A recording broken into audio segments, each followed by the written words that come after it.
Hello everyone, section 3.3, proofs with parallel lines. When you get to this construction, you're going to want to go to the video for constructing parallel lines that I've got created that is linked on Google Classroom. Example 1. What two lines, if any, are parallel if the given information is true? So angle 1 has the same measure as angle 4. Here's angle 1, here's angle 4. They are corresponding angles. The transversal is line K. The two lines that are being cut are L and M. L is parallel to M. All right. Angle 6 has the same measure as angle 4. They make the Z-like shape here. That makes them alt-int angles. The transversal is M, so that makes J and K the parallel lines. Measure of angle 2 plus measure of angle 3 is equal to the measure of angle 5. Well, 2 plus 3 form this angle here, and this angle here is corresponding to angle 5. Since they have equal measures, and they're corresponding, and this is the transversal K. The lines that are being hit or crossed are L and M. They're the ones that are parallel. All right, part D.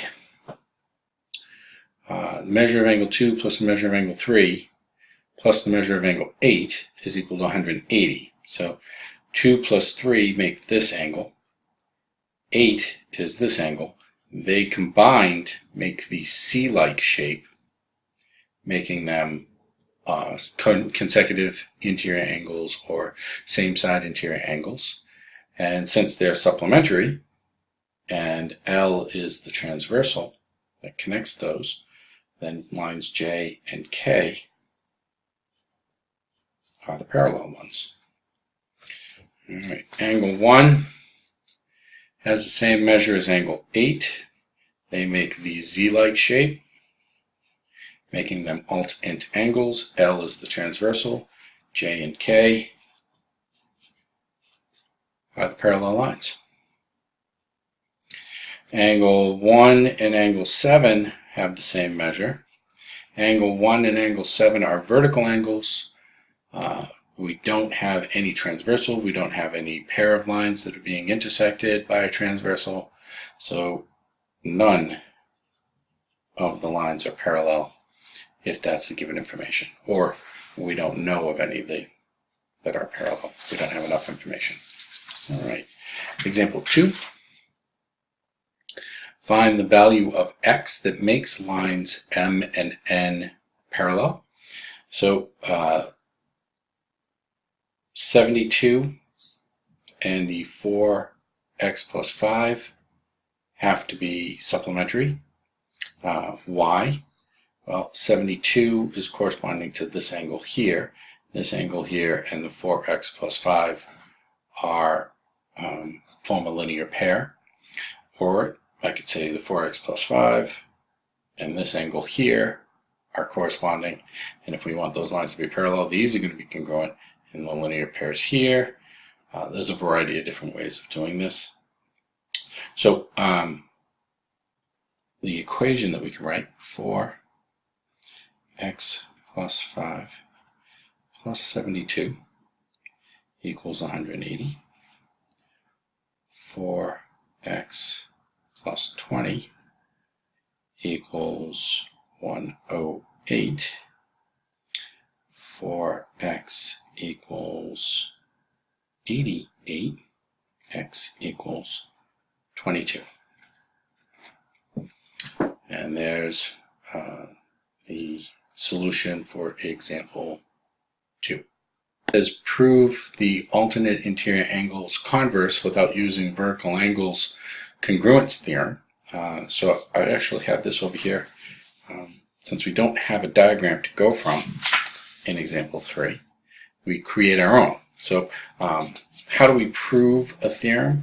We first take what the hypothesis is and make that the given information. So the hypothesis in that theorem, converse of the alternate interior angles theorem is if we have a pair of congruent alt-int angles. So I've taken this diagram where I have lines G and H. Here we have a transversal, and I have angles 4 and 5 as alt-int angles. And so again, the given information has to be that those alt-int angles have to be congruent, because that's the hypothesis of that theorem. The conclusion of that theorem is then the lines are parallel. So then line G is parallel to line H, and that's what we're trying to prove. Okay? So as we go through the proof, angles 4 and 5 are congruent, that's given. If we look at angles 4 and 3, they form a linear pair. The linear pairs are supplementary, so angle 4 is supplementary to angle 3, linear pair postulate. If we take a look at angles 5 and 7, they also form a linear pair. So angle 5 is supplementary to angle 7, linear pair postulate. Angle 3 has to be congruent to angle 7. Now, why is that? Two angles supplementary to the same or congruent angles must be congruent. So two angles, angle 3 and angle 7, are supplementary to the same or congruent angles. Angles 4 and 5 are congruent from statement 1. Then the two angles must be congruent, angles 3 and 7. Congruent supplements theorem. Angles 3 and 7 are congruent. Angles 3 and 7 are corresponding angles, and by the converse of the corresponding angles theorem, lines G and H must be parallel. So that's example 3. Example 4, give the reasons.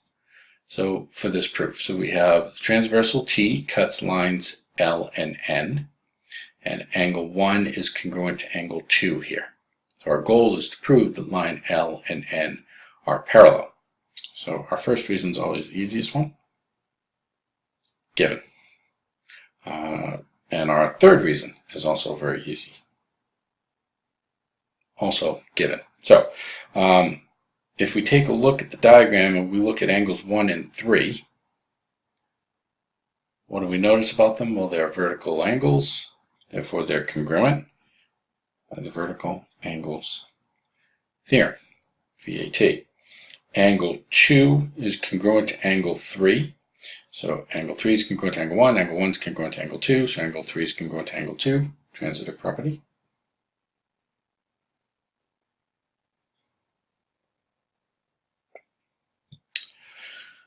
So now if we look at angles 2 and 3, they form corresponding angles. Therefore, these lines are parallel by the converse of the corresponding angles theorem.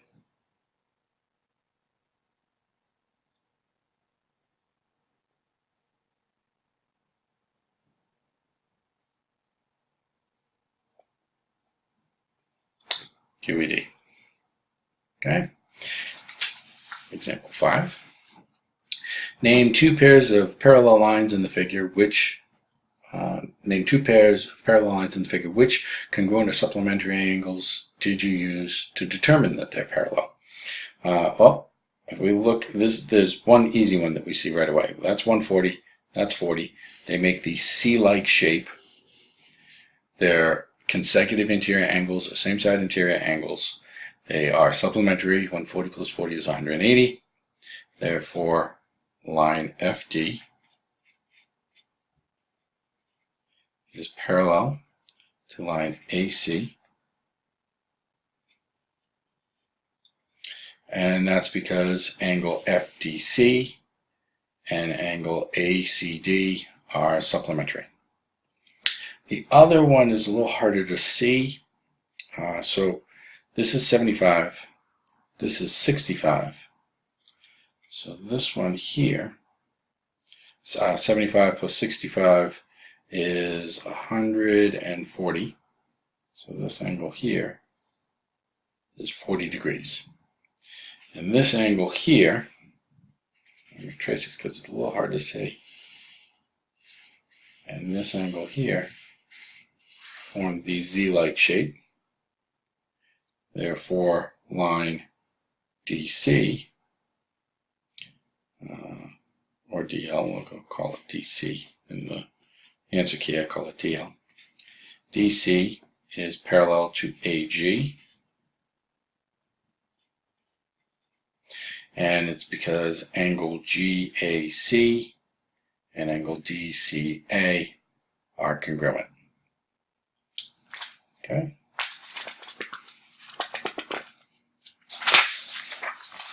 Example 6. Name two pairs of parallel lines in the figure which congruent or supplementary angles did you use to determine that they're parallel. So again, we got to look at the diagram here. Harder to see. We have two angles here that are 50 and 55. They add up to be 105. We have two angles here, 45 and 60. They add up to be 105. This is a transversal here, and these are the two lines that are being cut by that transversal, making line HS parallel to line YO. And again, because angle HSO and angle YOP are congruent corresponding angles. The next one's even harder to see, and it's mostly because the diagram's not drawn great, so these lines don't appear to be parallel, but they are. Here, this is 60 degrees. So if this is 60, this angle here is 60 because it's vertical. 60 plus 50 plus 45 adds up to be 155. 60 plus 45 is 105 plus 50 is 55, which means that this angle here is 25 degrees. XOSN makes that, again, distinctive Z-like shape.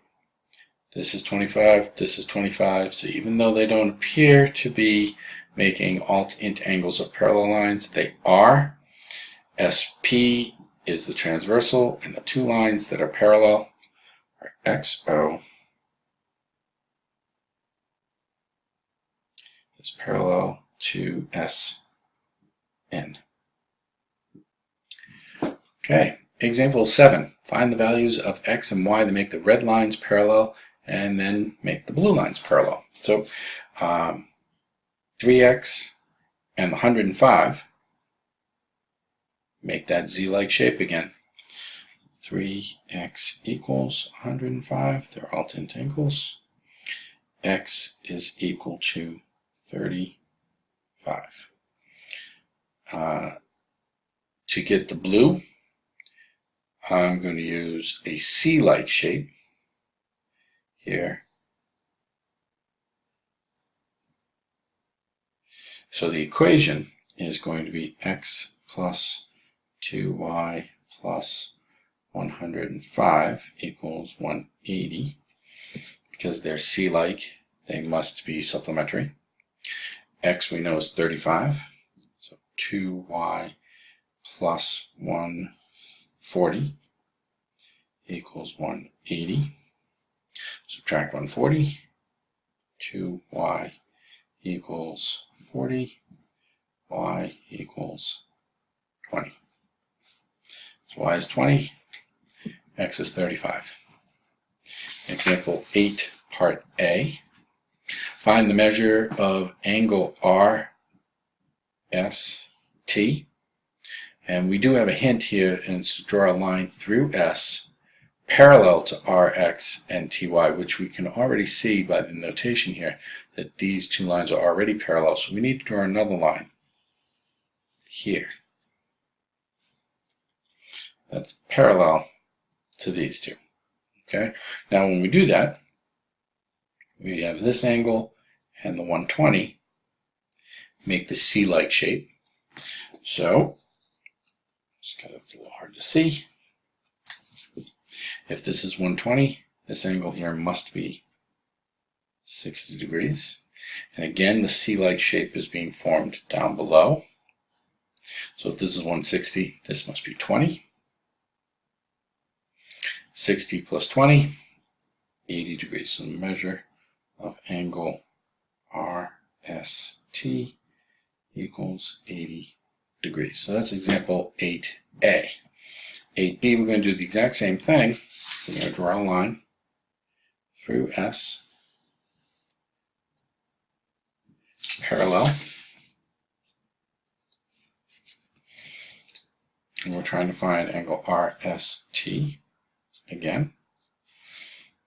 Okay, if this is 60, then this angle here is 120.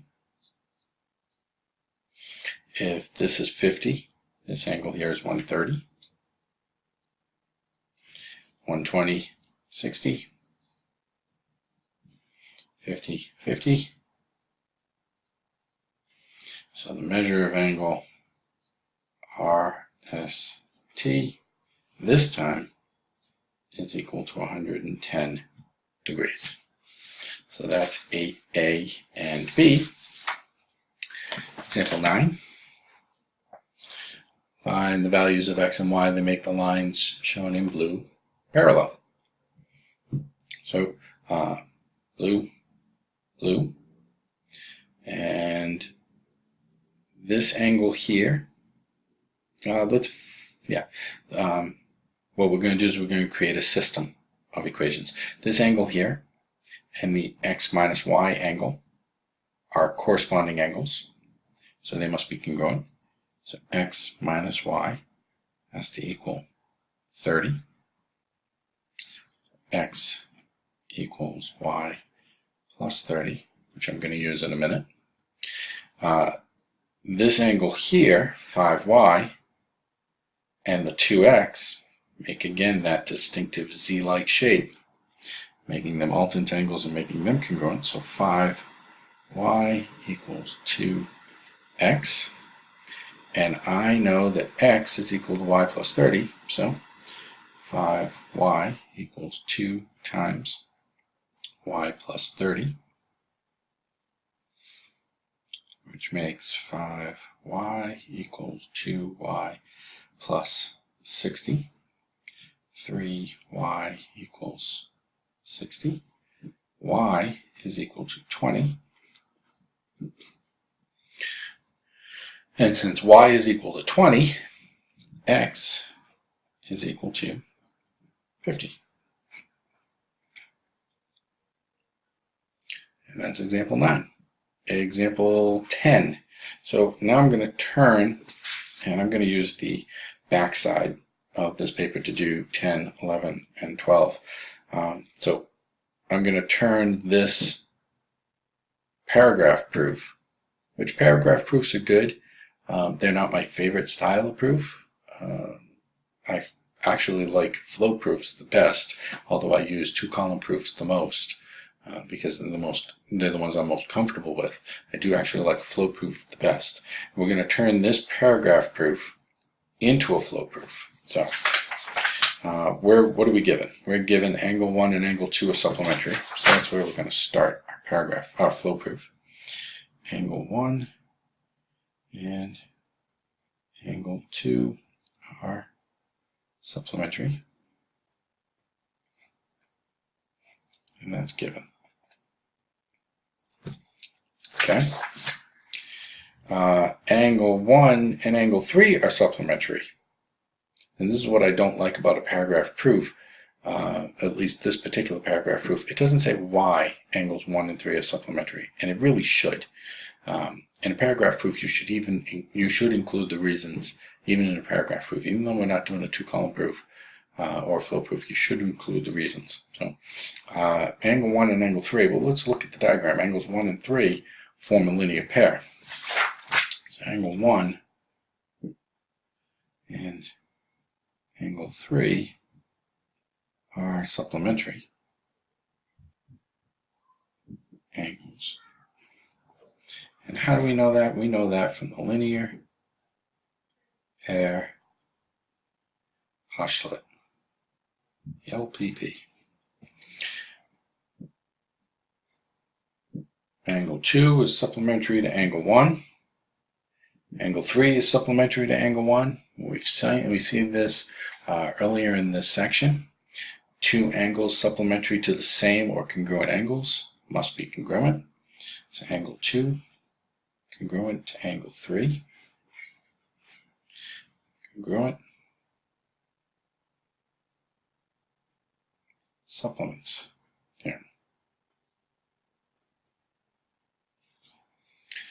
If we look at the diagram, angles 2 and 3 form corresponding angles. Since angles 2 and 3 are corresponding angles, line L is parallel to line N.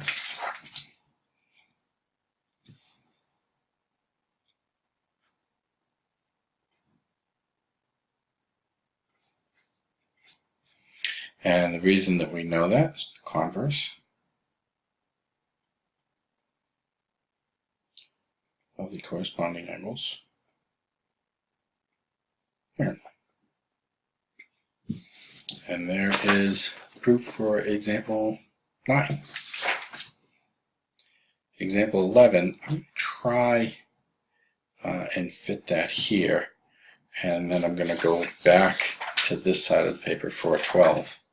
Let's see if I can fit 11 in here. It's going to be a little tight, but I think I might be able to do it. I might have to go here and then over here. So in the diagram, P is parallel to Q. Okay, so that's given information. And angle 1 is supplementary to angle 2. Okay, so even though they're not related, they are supplementary, and that's going to definitely help us. Okay, our goal is to prove line L is parallel to line S. Line R is parallel to line S. Sorry. So I'm going to start my two-column proof on the left-hand side here. And if I need to, I'm going to go over to the right. So statement 1, remember, I can use squigglies. You boys and girls cannot. So squiggly is rewriting that P is parallel to Q. And that angle 1 is supplementary to angle 2. Okay. Statement 2.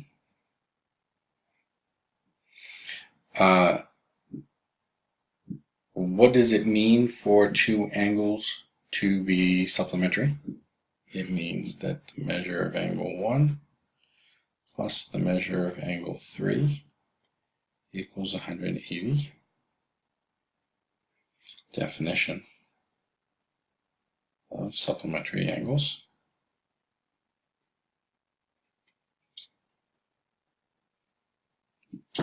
Okay. By the alt-int angles, because they're forming the Z-like shape here, angle 2 is congruent to angle 3. Statement 3, sorry.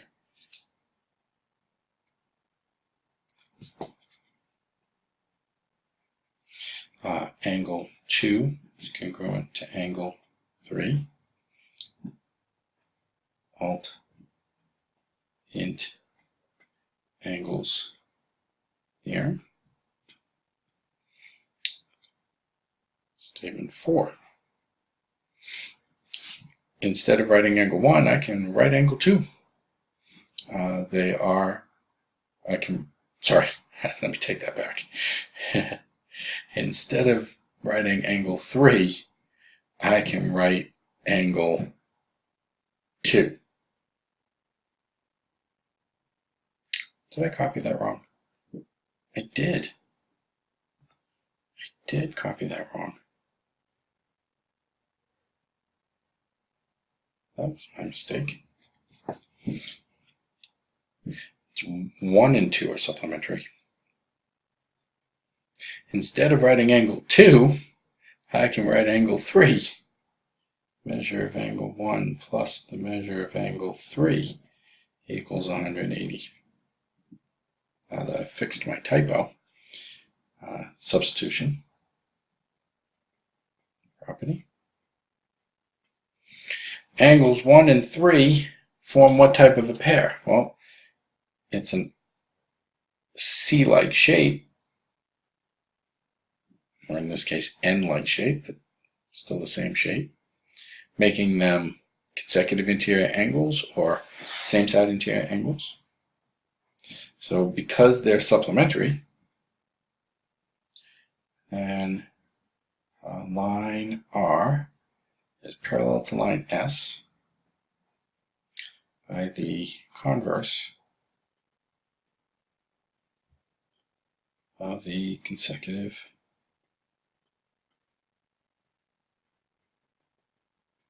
angles theorem.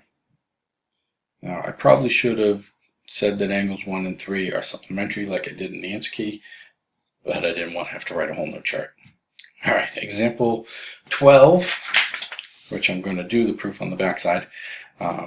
Let's take a look here. We're given that line L is parallel to line M, so these two are the parallel ones, and that 1 is supplementary to 3, 1 and 3, which are not connected at all. They don't have any common transversal. So saying that they're supplementary is actually pretty important information for us. Okay, well, let's start our proof. I'm going to do another flow proof, see how it comes out. So we start off L parallel to M given, and angle 1 is supplementary to angle 3. It's also given information. Let's start with this one right here. If they're supplementary, then their measures add up to 180. So measure of angle 1 plus the measure of angle 3 equals 180. How do we know that? Definition of supplementary angles. Okay. If we take a look here, L is parallel to M. We want to find any pair of angles that we can use, whether they're consecutive interiors making them supplementary, or corresponding angles making them congruent, or alternate angles making them congruent, for lines L and M. We have to ignore A and B for a minute. So L and M, here we have angle 1 that's touching line L. Here we have angle 4 touching line M. They are corresponding angles. They are both in the upper right hand corners of the intersections. They're corresponding. L and M are parallel. So angles 1 and 4 are congruent. So angle 1 is congruent to angle 4 by the corresponding angles theorem. Okay, I can combine these two statements into one new statement, because instead of writing angle 1 here, I can write angle 4. Angle 4, measure of angle 4, plus measure of angle 3 equals 180 degrees. Substitution property. And if we take a look back here, 4 and 3 are supplementary, and they form the C-like shape. Since they form the C-like shape and they're supplementary, then the line, if M would be the transversal lines A and B, are parallel.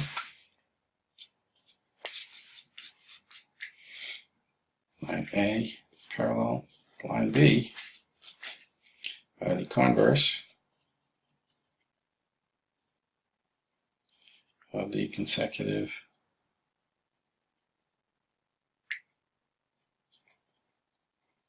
angles here.